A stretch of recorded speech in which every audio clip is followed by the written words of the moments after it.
Here I have OPPO Reno5 Lite, and today I'm going to show you how to change date and time settings on this device. So firstly, let's open settings, then go to the additional settings and then to the key date and time.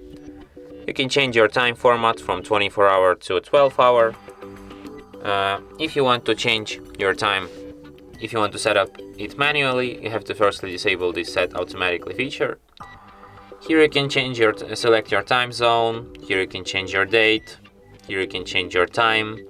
You can also add home screen world clock, and you can also enable dual clock. So one clock will be from your current region and the second one will be from your home region.